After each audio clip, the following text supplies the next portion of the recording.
Interview of Arthur Koestler with Mahaperiyava. Arthur Koestler, CBE, was a Hungarian-British author and journalist.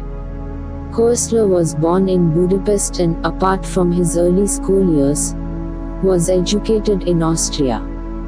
In 1931, Koestler joined the Communist Party of Germany, but he resigned in 1938 because Stalinism disillusioned him.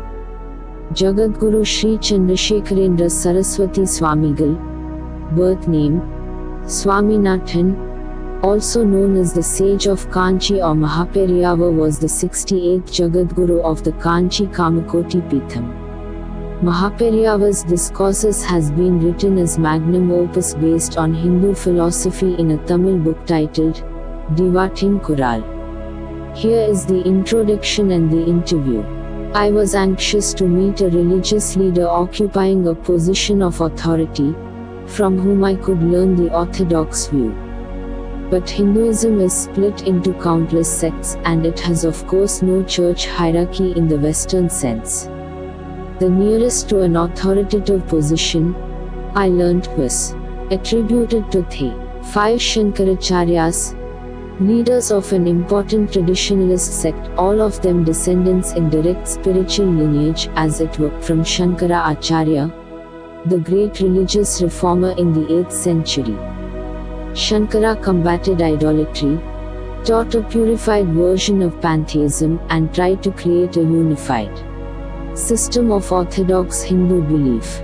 Each of the subsequent acharyas appointed his own successor, and in the present generation His Holiness the Shankaracharya of Kanchi Kamakoti Peetham wielded the highest spiritual authority. He had succeeded in unifying 2 large, previously divided sects, and was considered to be the originator of the current of religious revival noticeable mainly in the south. He was described to me as a very holy man, far advanced on the path towards final enlightenment. He was staying near Madras when I visited him. The audience had been arranged by Professor Raghavan, who holds the chair of Sanskrit at the University of Madras. The first time I met Dr. Raghavan at his office at the university, he wore European clothes and behaved with the somewhat harassed courtesy of a busy don. The second time, when I picked him up in the evening for our appointment with the Shankaracharya, he emerged from his house and got into the car, dressed only in a loincloth. There are, of course, a number of pilgrims and beggars similarly attired in the streets of Madras. Nevertheless, a middle-aged professor dining on the leather upholstery of a limousine, naked down to the navel, is an unusual sight. I asked him whether he and a mutual friend had been influenced by the Shankaracharya. He said, "To the measure of our success, we are his pupils, to the measure of our failings we desert him." Isn't this the most appropriate way to describe ourselves? Dr. Raghavan is just great. We drove to a suburb, stopped at a dark street corner, got out of the car and off our shoes, and were greeted by another middle-aged gentleman in a loincloth, whom the professor introduced as a Madras publisher. The publisher explained that he was spending every evening from 6 to 11 in attendance on His Holiness. We entered a small and dilapidated house next to a temple. Facing us there was a dark, narrow corridor, blocked by an ancient palanquin painted white, with long, hardwood poles sticking out front and back. A small room, rather like a police cell, opened from the corridor, and there we squatted down on a mat in the company of several others. After a few minutes of whispered conversation, a young man approached the palanquin, bent over it and murmured some words. A brown rug inside the palanquin, covering what looked like a shapeless bundle, began slowly to heave and stir, and finally His Holiness scrambled out of it, wrapping the blanket round his head and bare torso in the process of emerging. Tall and lean, but not emaciated, he looked dazed as he squeezed past the palanquin in the corridor and entered the little cell. He sat down cross-legged, facing me on the mat, while the others moved out into the corridor, leaning in through the open door to hear better. A professor of philosophy from the Vivekanand College in Madras acted as interpreter. His Holiness remained silent for about half a minute, and I had time to study his remarkable face. Its features had been reduced to bare essentials by hard spiritual discipline. It was dominated by the high, smooth domed forehead under the short-cropped white hair. The brown eyes were set so deep that they seemed to be peering out from inside the skull, with soft dark shadows underneath. His firm, curved lips, framed by a trimmed white beard, were surprisingly mobile and expressive as they carefully formed each word. He was emerging from sleep or trance, his eyes only gradually focusing on those present. I was told that he managed an average of 3 hours sleep a day, in short fits between duties and observances, always huddled in the palanquin, and that the devotees were often unable to tell whether he was asleep or in samadhi. He asked me gently why I had come to India. Is it merely to observe the country and the people, or is it to guide them in some healthy manner?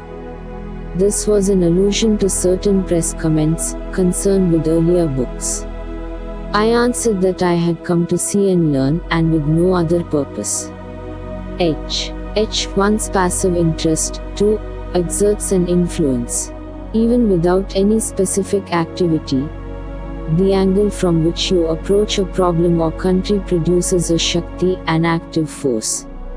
I said that I was sorry this should be so, but nobody could avoid throwing a shadow. The Shankaracharya answered, but one's sincere sympathy throws its own radiance, and as he said that, a smile transformed his face into that of a child. I had never seen a comparable smile or expression. It had an extraordinary charm and sweetness. Later, on my way back, I wondered why in Western paintings of saints entranced, blessed or martyred, I had never encountered anything like that enchanted smile. Since all mystics agree that their experience cannot be put into words, perhaps their expression also eludes representation by chisel and brush. However much I admired a Last Supper or a scene from Calvary, I have never felt that Jesus of Nazareth really looked like that.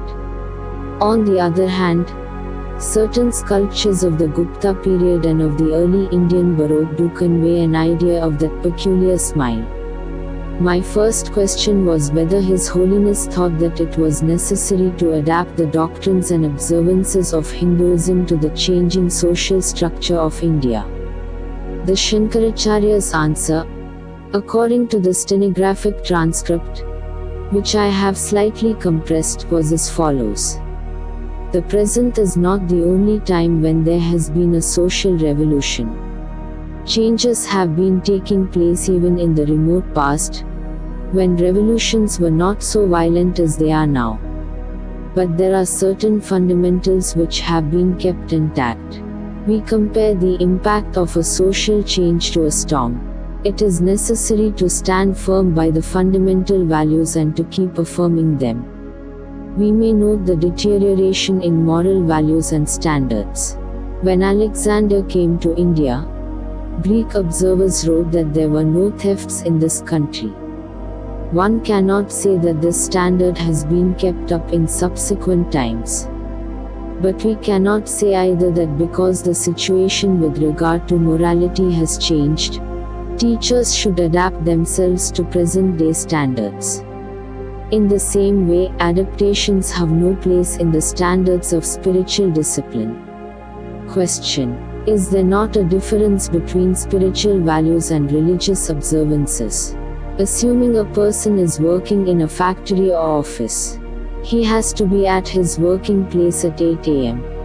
To perform his religious observances, he must start at 5 in the morning. Would it not be possible to shorten the prescribed ritual? If a man cannot perform his prayers, rites and obediences in the prescribed way, he must feel regret and penitence. He can do penance and still perform his duties in the proper way on holidays or at other times of the day when he is less busy. Once concessions are made in the way of shortening observances, there is no limit, and this will lead to their gradual dwindling and extinction. Question: if the full discharge of the rights is, in modern society, beyond the average person's capacity, may it not be harmful to make him feel constantly guilty and aware of his failings? If a person feels sincere repentance, that sincerity has its own value. In view of his unyielding attitude, I change the subject. Question: in the West, in the days of the Pythagorean Brotherhood, and again during the early Renaissance, the great savants were also great mystics and considered the pursuit of science as a form of worship. This was also true of Einstein, who was a deeply religious man, or of Max Planck, the founder of the quantum theory, and Kepler, the father of modern astronomy, regarded science as an approach to the ultimate mystery. How does this approach relate to Indian thought? The orthodox Hindu purification rites, prayers and observances require several hours a day. The more science develops, the more does it confirm the fundamental truths of religious philosophy. Indian science, far from being opposed to religion, had a spiritual origin and a religious orientation. It is significant that every science in India is called a Sastra, a system of thought with a spiritual purpose. In our temples, for instance, all sciences and arts are pressed into the service of religion. Architecture, music, dance, mathematics, astronomy all have a spiritual and religious significance. Again, I felt that the saint and my humble self were talking different languages. The Shankaracharya's reference to the sciences being pressed into service in the temples implied approval of the debasement of astronomy into astrology, of mathematics into mystic number law, which had brought Indian science to a standstill some 1500 years before. I again changed the subject and brought up the din and noise in Indian temples. Was this the reason why Indians with a meditative disposition had to resort to the solitude of the mountains, or bury themselves in lonely caves?